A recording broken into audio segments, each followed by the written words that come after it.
And so we're going to talk a little bit about Jacob. Actually, it's going to be the main topic of our character study.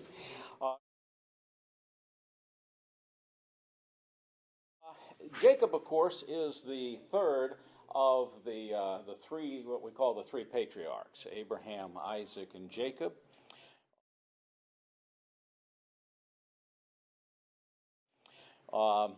The reason there are three of them is because after Jacob, Jacob has 12 boys, and these 12 boys become the founders of huge families that are known as the tribes.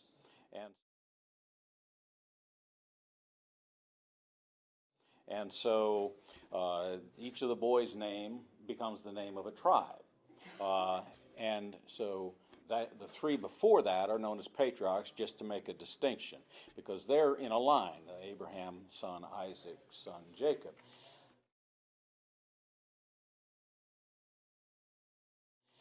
Now, Isaac, I'm not going to talk about too much. The book of Genesis doesn't say a lot about him. Now, it does say some very interesting things, I think, but it doesn't say an awful lot about him.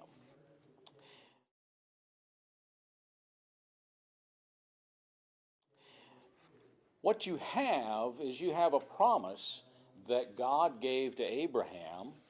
In some, if you read a commentary or two, you might see it referred to as the Abrahamic or Abrahamic promise.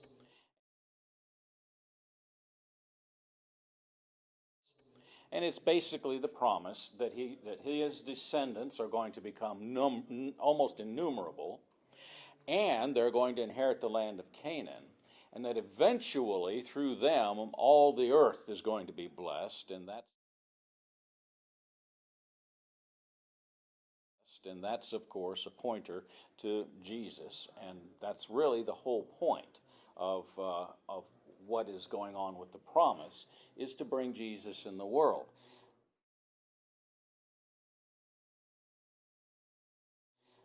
Now, one of the things you can do, as I mentioned last week, is you can go through Abraham, Isaac, Jacob, and so on,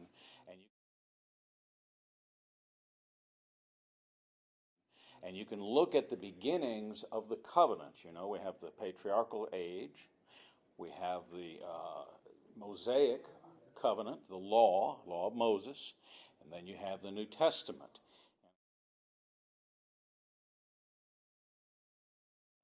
And of course, they're separate. What's the point of these things? Well, all of that again begins in the lives of Abraham, Isaac, and Jacob. And what you have is you have Abraham receiving this promise.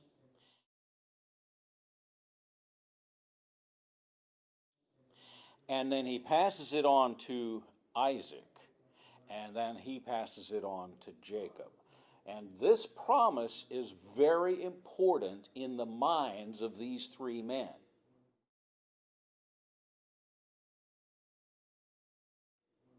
Now, it's very important in God's plan, but in the minds of these three men, this is, the greatest thing for them to be able to receive.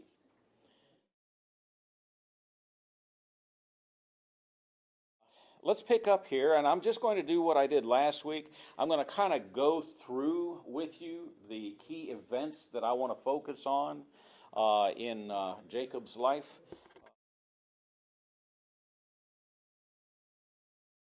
I'm going to go through the key events of Jacob's life that I want to look at. We're not going to look at everything. Jacob, covers quite a number of chapters in his story, and a lot of his stories deserve a lot of attention.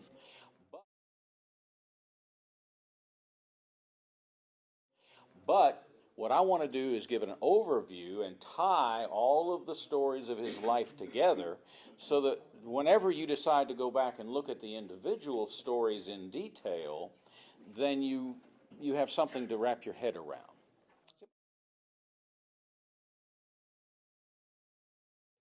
You notice, Jacob, you will notice as we go through, he has the very same inner conflict that Abraham had.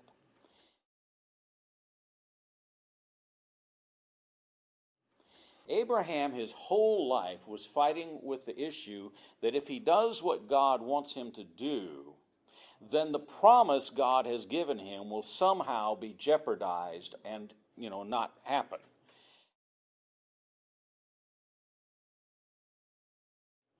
And so Abraham finds himself all throughout all of these events in various ways trying to help God along.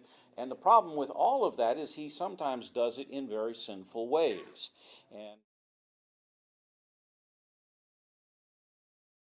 And so it's important that you don't downplay the depth of the sin of Abraham in favor of looking at the height of Abraham's faith.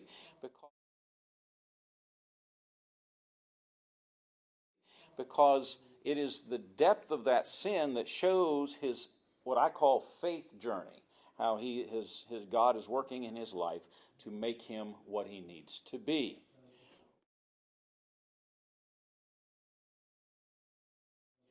Well, the same fear is in Isaac's life. Isaac makes some of the very same mistakes that Abraham makes, although his mistakes aren't quite as severe in some ways. Of course, then that may be just because we don't have enough information, you see.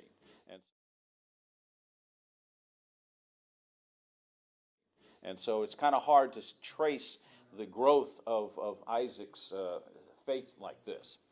Jacob, however, has the same problem as Isaac and Abraham, but it begins a little differently because Jacob wants the promise.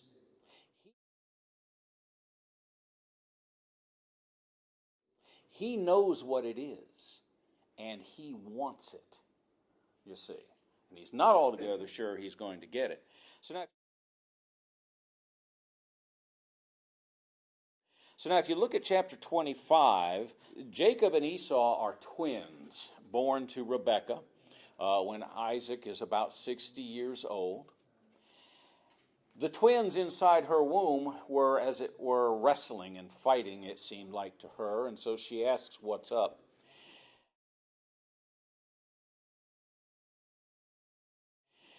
And God tells her that these two are going to come out as two nations, and the older will serve the younger. Now that's backwards from the way it's supposed to be.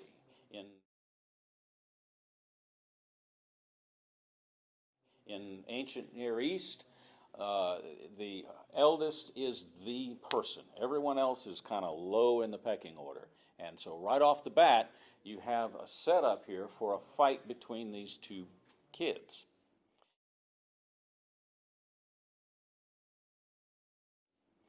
Now, Jacob gets an interesting name because Esau is born. Jacob comes out of the womb and immediately latches his hand on Esau's heel. And so it's kind of like giving them the idea that, hey, this kid is, he's going to try and fight for things.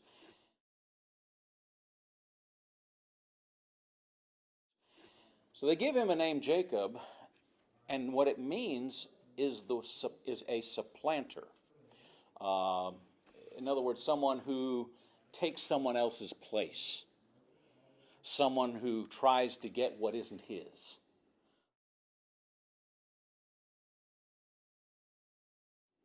That's what his name actually means. You might even say his name means thief. How'd you like to have a name like that?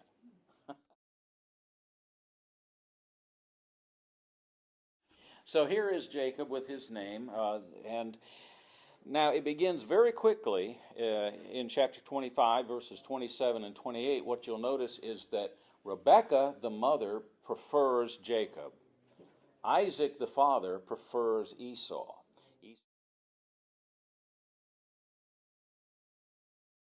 Esau is a hunter, a man's man, you might even say.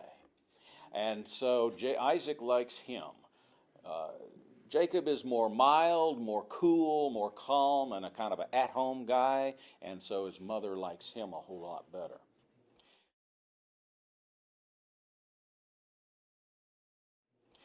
Well, the first thing you really start noticing is Esau goes out on a hunting trip, and the trip is apparently long and totally unsuccessful.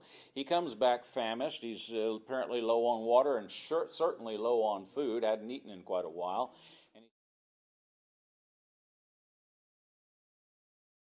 And he sees, Jacob there cooking up a vegetable stew. And he basically says, give me the stew, and Jacob, opportunity here.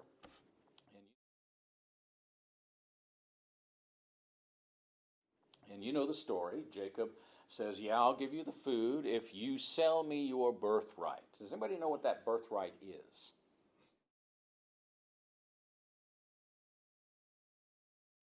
Well, it's double blessing, exactly. What it means is if there's two kids, as there are in this case, when dad dies, their inheritance is divided into three parts. The oldest kid gets 2 parts. The youngest kid gets 1 part.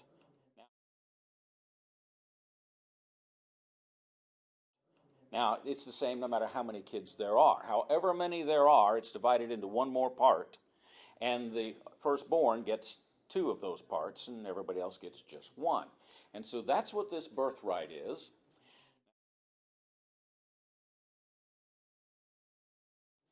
Now, Esau basically says, hey, what good's it if I'm dead? And he says, okay, it's yours. Now, we can talk a long time about his attitude toward that. The Bible says in doing this, he despised his birthright.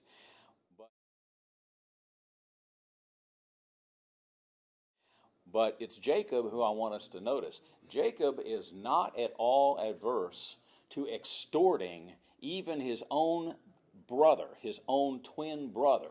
He's not averse to extorting him to get whatever it is he wants. Does that kind of tell you a little bit about the personality that he's got, the character he is? Okay, so this is the patriarch. This is the guy, third in line, Abraham, Isaac, Jacob. He's not showing out real good here.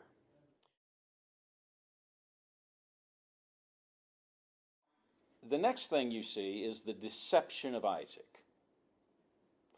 Isaac is getting old by this time, and there's some years going by between here. We don't know how many years, but obviously there's some number of years here.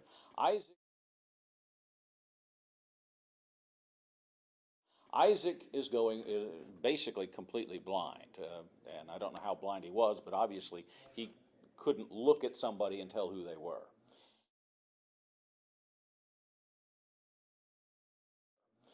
And so Isaac says to Esau, you go out, get some hunt some meat, come back and prepare it the way I like, and when you do, I'll eat it, and then I will give you a blessing. I will give you your blessing.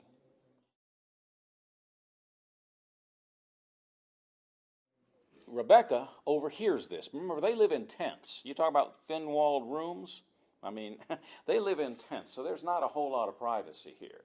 So Rebekah hears about this, pulls Jacob aside, and she concocts the scheme.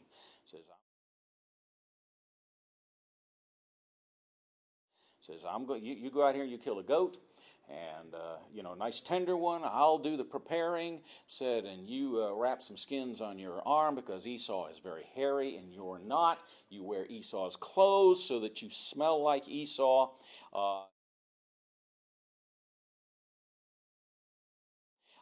And so then you'll just go in and he will give you the blessing instead. And what you'll notice is that Jacob says, hey, whoa here, says, I don't like this scheme because if he detects that I am deceiving him, he's going to think of me like a deceiver.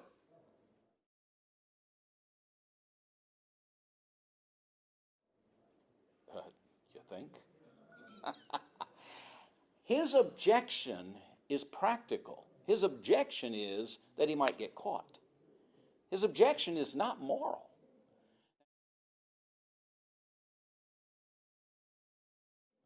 Now, I want you to think about the dysfunction that is in this family for it to get to this situation. Can you imagine how bad this family interaction is. Now, it may be perfectly peaceful. They may not, yell, scream, argue, and fight. That may not be what they do.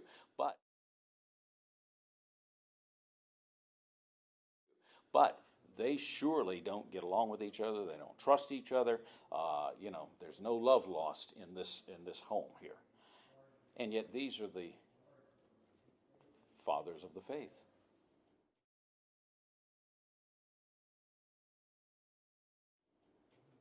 Now, again, you got to remember the reason I'm highlighting all this stuff is that sometimes we have a tendency to look at other Christians' lives or our own life, and we see the problems, and we kind of think, well, that's totally terrible.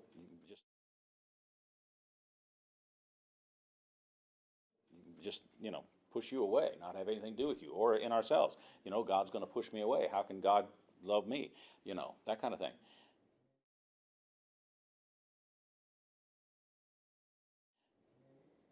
I just don't know that too many of our lives have situations as bad as some of these people's, and yet God uses them and brings them forward into finally becoming what they need to be.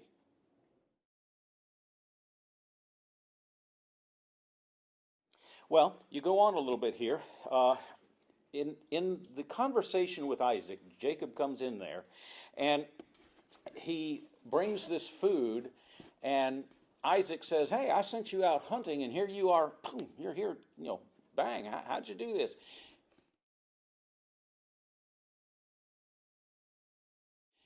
He says, "The Lord brought it to me."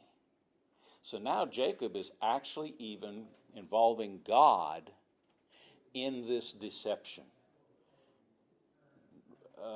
How much lower do you think a faithful person can get?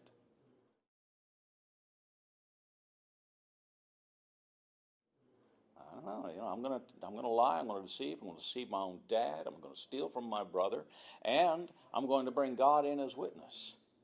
That's pretty hard-hearted.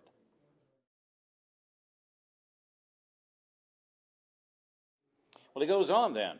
So Isaac accepts the deception. You can tell as you read through it that Isaac isn't really comfortable with this. He somehow is, sensing, well, let me smell you, let me give you a kiss, and so on.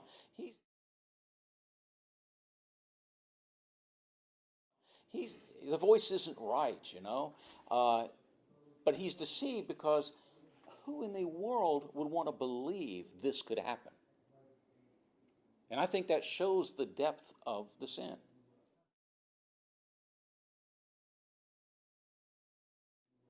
Is that Isaac, even though he had some warning signs, he just couldn't believe it was going to happen. And so he went ahead with it. Isaac gave Jacob the blessing.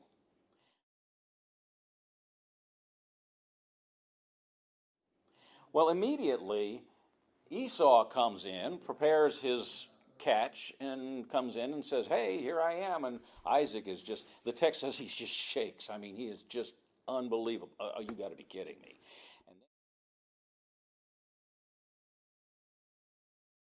And then he says to Esau, "I gave him your blessing, and he shall be blessed."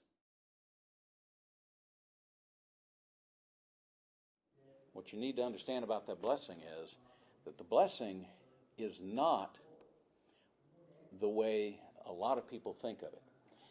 It's not that Isaac has the choice in what kinds of things he says.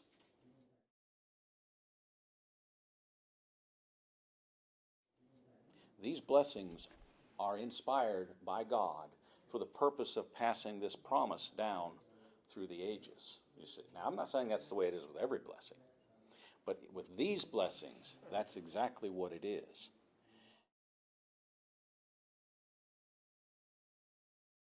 You see, one of the things we think of it like Harry Potter and some of these other witch and other movies, where someone says something good or bad about someone over there, and the fact that they have said these words make it happen.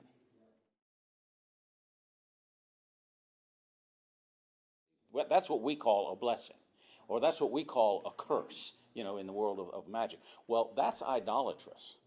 That's absolutely idolatrous.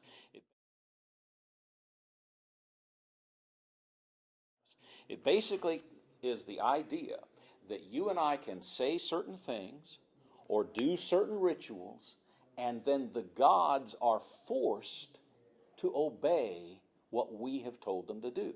That's what pagan magic is. I mean, and so we, however, recognize that we live by grace. God cooperates with us, but not because we can force him. There is no ritual we can say or do that will force God's hand in any way.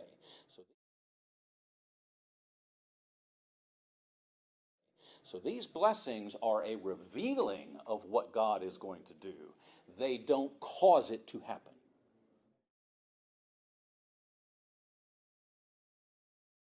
Now you can see this in Balaam. When Balaam is asked to curse the nation of Israel, God takes over him and he speaks a blessing. He is literally unable to speak a curse that he wants to.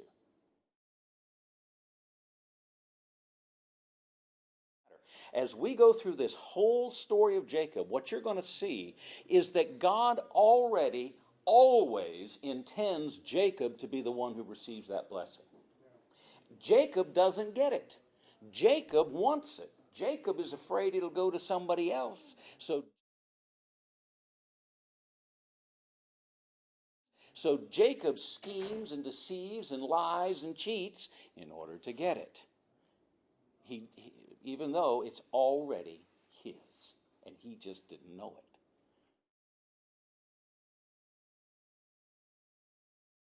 Well, let's kind of go on here a little bit. Esau finds out, of course, and he's livid. He says, I'm going to kill him. He means it. I'm going to kill him. And at least Rebekah believes it, that's for sure.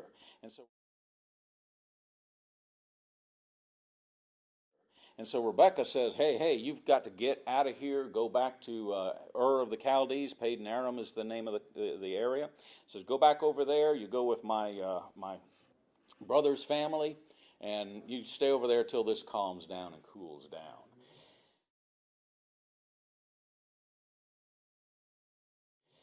Well, Isaac also gives him a blessing on this trip, and so he goes. Think about what he's just done. By leaving, he has given up the first birthright that he had purchased earlier. So he lost that.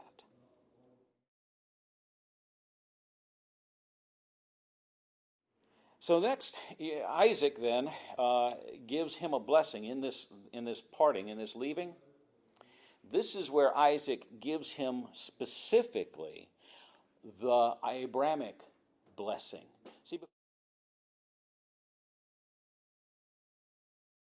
See, before he said you're going to be wealthy, you're going to be fed, you're going to be taken care of, you're going to be fat, and all that kind of stuff. Really good blessings to have.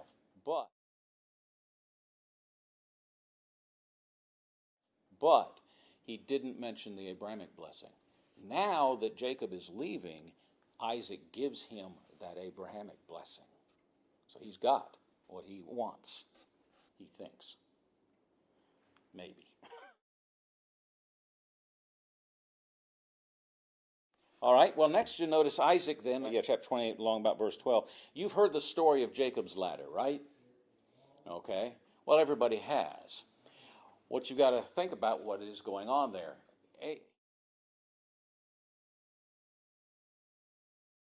He goes to this place called Bethel. He doesn't know it from any other place. He's just there. He lays down, makes a pillow for a stone. How'd you like to live like that? You know? Boy. So a pillow is a stone. He goes to sleep, and he has a vision.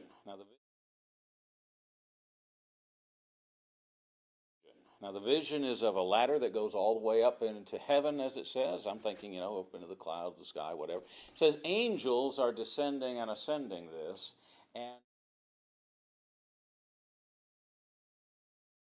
and then as the vision goes, then God tells him, saying, I'm going to take care of you.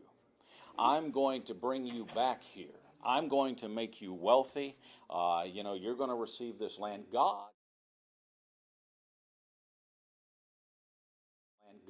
reaffirms to Jacob the blessing of Abraham that Isaac had given him. That's the significance of this. But there's a part of that that sometimes people miss. We look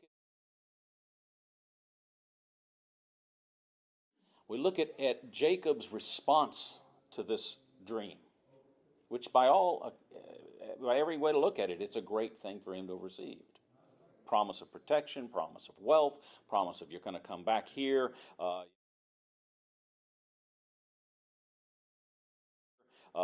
Everything's going to work out fine. Jacob builds an altar, pours some oil on it in a way of sacrifice, and then he makes a vow with God.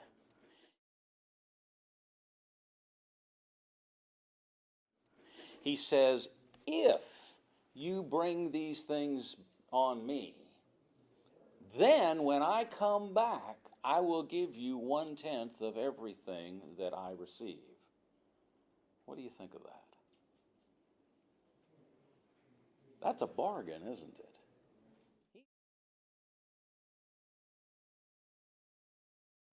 He's bartering with God. He still has this old idolatrous idea that he can barter with God. Okay, God, you give me this and I'll do this for you. I think that still shows his heart.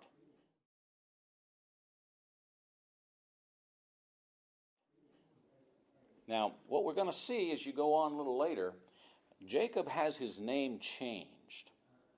You remember his name is Jacob, that is the stealer, the supplanter, all right? His name is changed to what? Does anybody remember? Israel.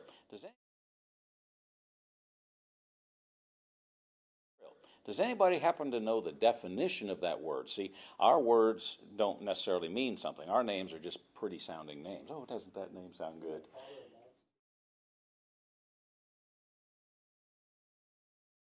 Jacob means what we've already talked about. Israel means the one who wrestles with God and wins. Because what's going to happen is God has always been intending to bless Jacob.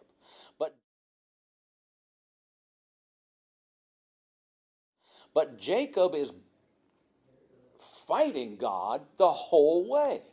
He's trying to pull this blessing in. He's trying to say, yes, I've got this. I'm doing these things I've got to do in order to get them. He's fighting God the whole time. And finally, God changes his name. We'll get to when God changes his name, that's the point at which Jacob finally learns the lesson that God's promise is going to come true, even if I don't have the foggiest idea how it's going to be able to happen.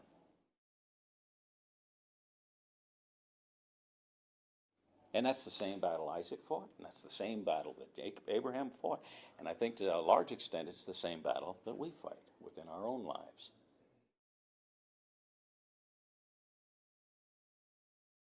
Jacob goes all the way over to Padan Aram. He finds Laban, which is his mother's brother, and of course he has family and flocks and herds, although he's not a very rich man.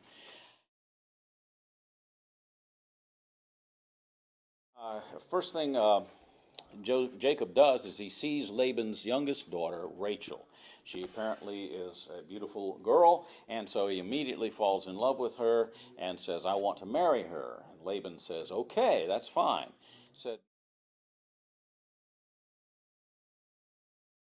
Said, now you have to work for me for 7 years, and at the end of the 7 years, I'll give you her hand in marriage. Jacob works absolutely in a dream, the text says, kind of a thing. Everything. The 7 years were just as a day, kind of a thing. He's just happy as he can be. So along comes the wedding, and the wedding night, Laban substitutes the older sister, Leah, for the younger sister in the honeymoon tent.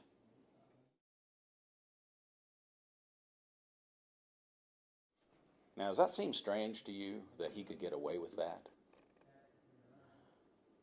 Well, you have to realize that these people probably had almost no association with each other for 7 years.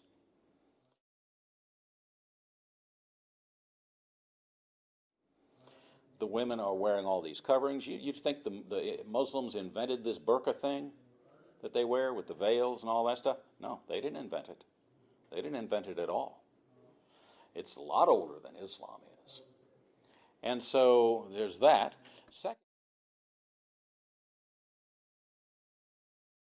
Secondly, how many lights are going to be in there? Did Laban pay the power bill? No, it's as dark gets. You know, she's completely covered, and all she has to do is shut up.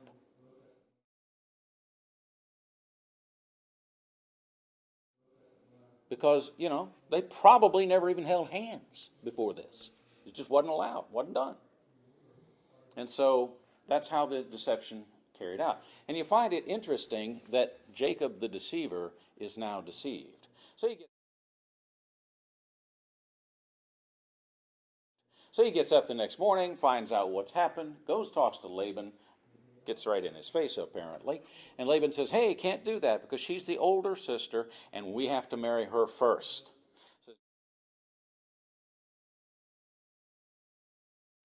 Says, now, we'll wait a week, and says, we'll do a wedding with you and Rachel, and then you're going to serve me another 7 years, you know, for her.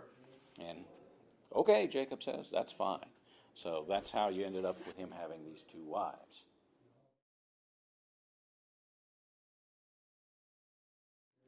Well, as things go, you know, he's got a favorite wife and he's got an absolutely unfavorite wife. Isn't this a formula for a good household? No, and they're sisters. Talk about jealous, man.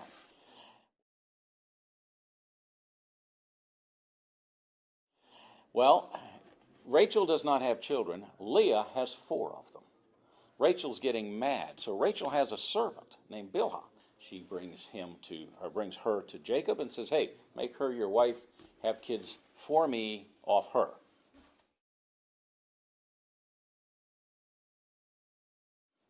And so she has 2 kids. Well, Leah, she stops having kids. She's had 4, but she's not having any more. So she takes her servant, Zilpah, and gives her to Jacob. And says, now, you give me some kids off of her. And so Zilpah has 2 more.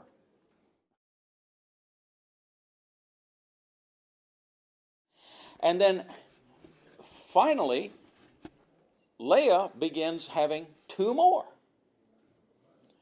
And so in the end, Rachel finally has 2. And that's the 12. Now there's also 1 daughter of Leah, off of Leah. Her name is Dinah, and she'll figure later in another story.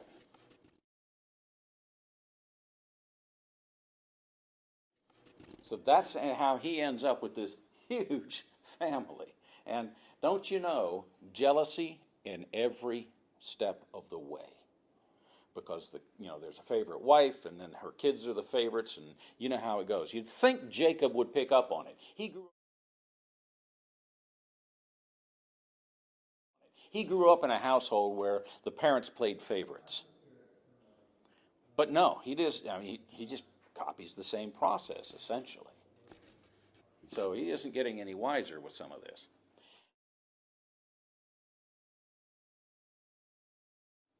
Well, finally, after that, Jacob decides he wants to go home. He goes to Laban, and now here's the deception again.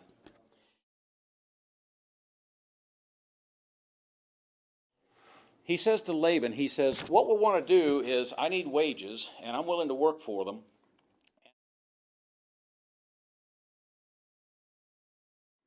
And so what we're going to do is we're going to take all the goats that are normally black and all the sheep that are normally white, and the off-colored ones of either way, those will be my wages for the next however many years.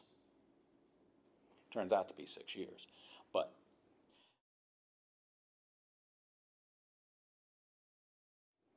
So Laban says, well, hey, that's a good deal because he's got a good flock. If you've got mostly white sheep and mostly black goats and, they breed true, there's not going to be very many of these off-colored, animals born. And so Laban is thinking, oh, yeah, this is good, this is good. He goes through his herd the next day, pulls out all of the off-colored critters, and gives them to his sons. Laban gives them to his sons and sends them a 3-day journey away.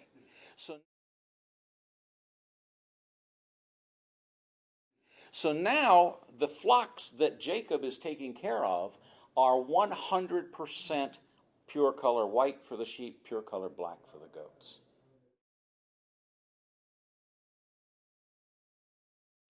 And so Jacob is behind the 8 ball, but Jacob doesn't care because Jacob has a plan.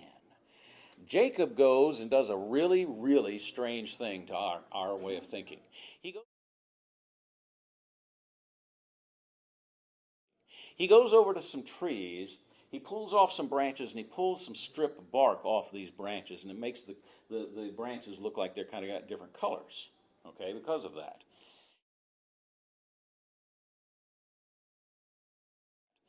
He lays those branches in front of the place where the sheep and the goats went to breed. He wants them to have off-colored offspring.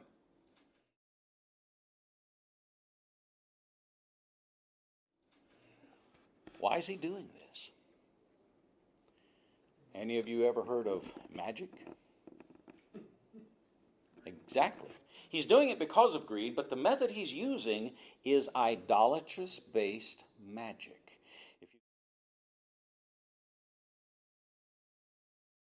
If you go and look at various magical texts of various ancient societies, the way he specifically did it is called sympathetic magic. It's the idea that, if he does this, it's going to force the outcome.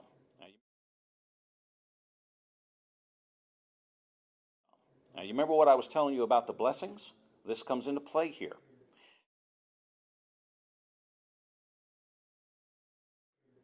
Because Jacob is still of a mind, like all idolaters are, that if you say the right things, do the right rituals, then the outcome is assured because the gods, who control all of this, the gods must respond to what you're doing. He essentially is following idolatrous practices here. Who would have ever thought of that from the father of one of the fathers of the faith? You see. So this idolatry is still a part of his thing.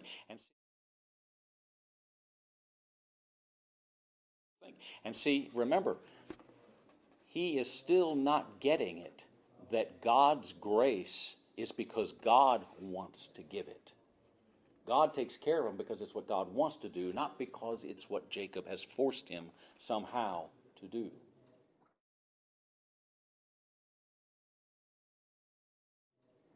You can see why the name of Jacob and the name of Israel is the one who is fighting against God, you see, because this is what Jacob is doing.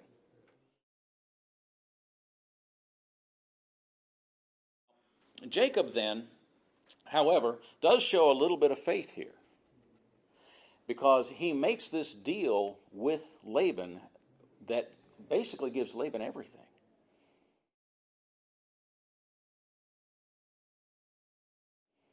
And so he does have some confidence that he'll come out all right in the end here, you see. But he does it in a wicked way.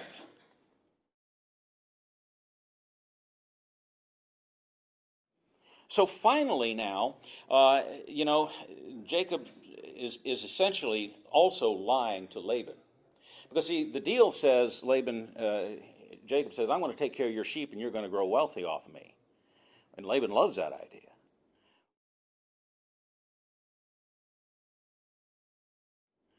But Jacob had no intention of making that happen. So even within the bargain, he is making a lie.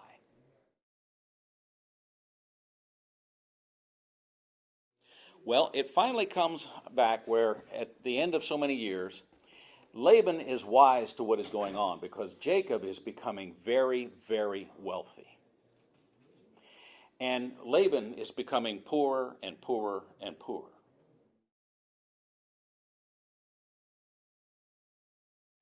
And so finally, Jacob decides it's time for me to go home. And they leave. Now, at this point, you can start seeing him where he is seeing some things.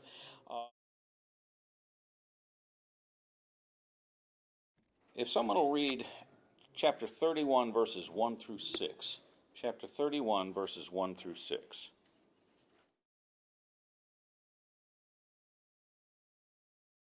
Now, what you'll see here is Jacob is now not working on his own ideas.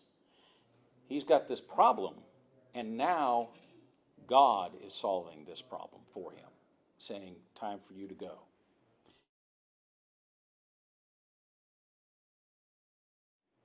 And it's at this point in some other conversations that, particularly a conversation he has with Rachel, where he tells her, listen, we're going to have to go.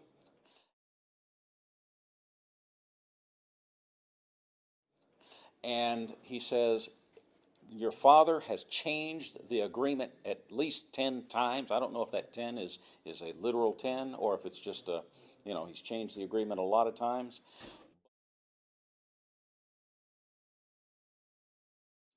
But the text says that Laban changed the agreement 10 times, and every time Jacob comes back and says, God protected me that I was not hurt.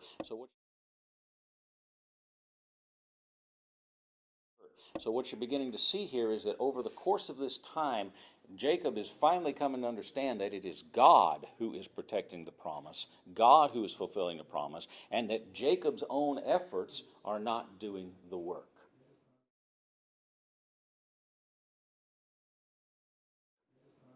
So Jacob then comes back and goes to Canaan. He's got a huge family, and he has huge numbers of flocks and herds of all kinds of things.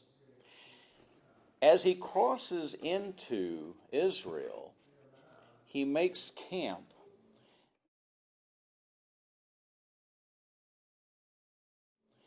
Esau is coming to meet him. Esau is bringing 400 men with him to meet Jacob. What do you think's on Jacob's mind?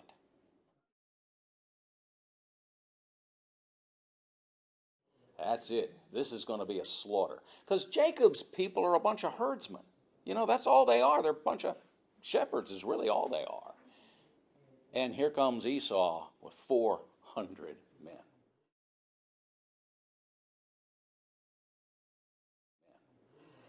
Well, Jacob is very worried, and he begins to pray to God about this. But what is so interesting is he prays to God to save him. He doesn't try to work any bargains in the issue, you see.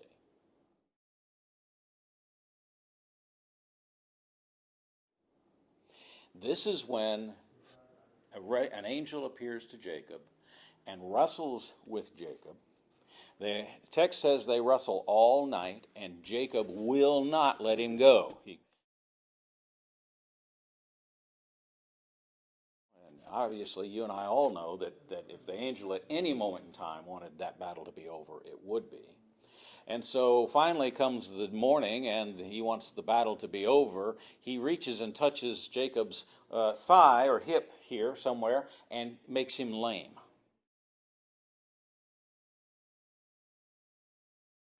But Jacob still isn't letting go. And he says, I'm not going to let you go until you bless me. And this is when Jacob's name is changed from the deceiver to the one who fights God and wins.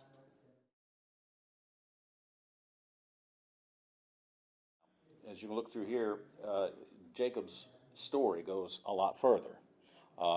And so, but this is the core issue of the growth of his character and how all those little things that you've read, maybe for many years, how they tie together in the growth of his faith.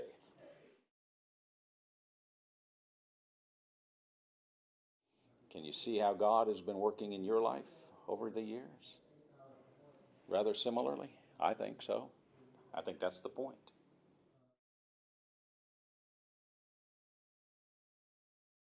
All right, well, let's kind of take a look a little bit here. Look at the sins. I've got those listed down here, the sins of Jacob. He's extorting Esau. He's deceiving Isaac. He involves God in the deception. He attempts to bribe God.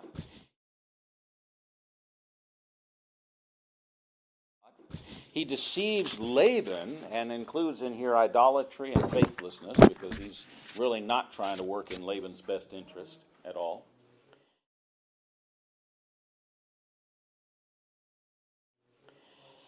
But let's kind of look at a couple of thoughts that I think will help us to finish out here. One is the problem of parental favoritism. We've already kind of touched on that. That is a mistake. Now let me suggest to you, I don't know that it's a sin. Text never says that.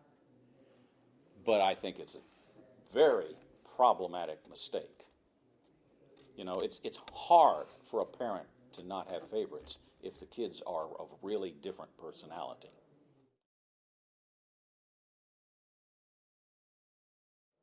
Especially if one kid is going through a rebellious phase and the other kid is, yeah, you know, we all have seen these kinds of things. So it does take effort to avoid favoritism. And he doesn't even make an effort to do it.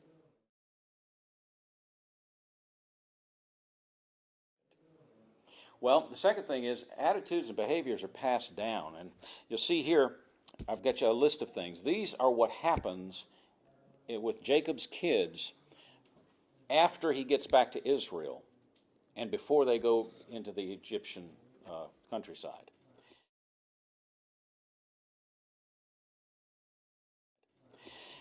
Dinah is raped. And the two brothers, Simeon and Levi, born to the same mother, Leah, they go and kill the whole town where the rapist lived and rob it blind. Now you think of that as people who are talking about justice?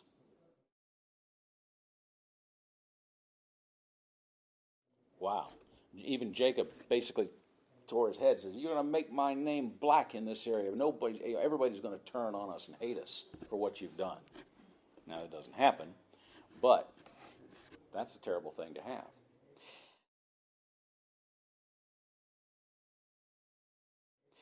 If you'll notice next, Jacob has to purge the foreign gods from his people. If you go and look at that text, he's got this huge family here, and he has to tell them, it's time for you to leave your gods at home.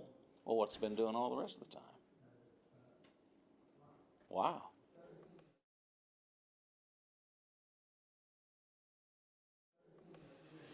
And then, if you look at here, Reuben, that's the oldest. Reuben slept with Jacob's wife, Bilhah. How'd you like your son to do that? You got to be kidding. The morals here are really high, don't you think?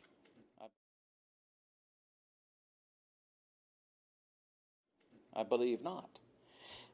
Jacob now favors Joseph. Even at the very end, Jacob favors Joseph. And you remember all that, the coat of many colors and things like that? All right. And you know what goes on there. The brothers agree to kill him. Now, they don't kill him, but that's just an accident. It was actually the hand of God. But what kind of brothers have you raised in your family? What's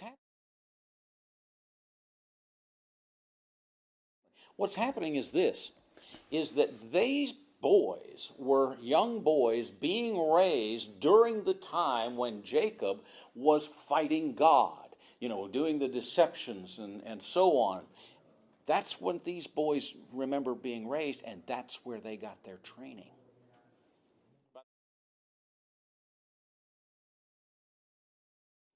By the time he gets to Israel, these boys are grown, pretty much. Old enough, and they're now living out the things that they had seen Jacob not always do, but sort of do. The selfishness, the self-focus, you see.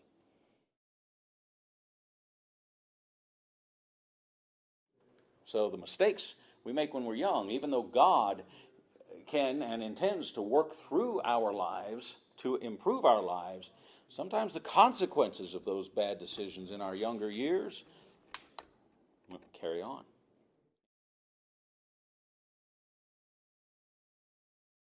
Then, if you'll notice, they lied to Jacob about the death of Joseph, and they kept that lie going for a long, long time.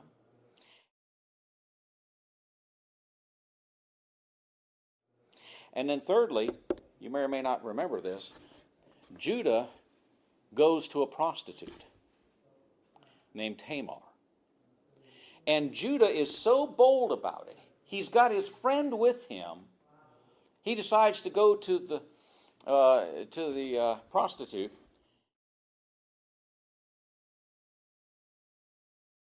He comes back and he has to give her a staff and a ring, valuable things for her pay. He goes home and gets money, gives it to his friend who was there with him.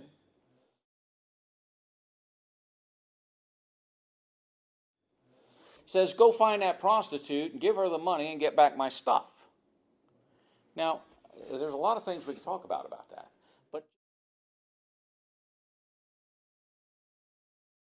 But just think about how brazen and bold Judah is to go to a prostitute with a friend over here and then tells the friend to go back and pay her. I mean, is that not bold?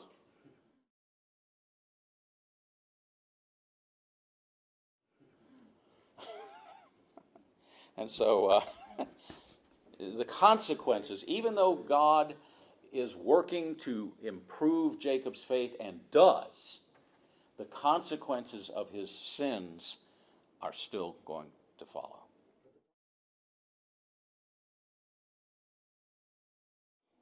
All right, well, thank you. Appreciate it.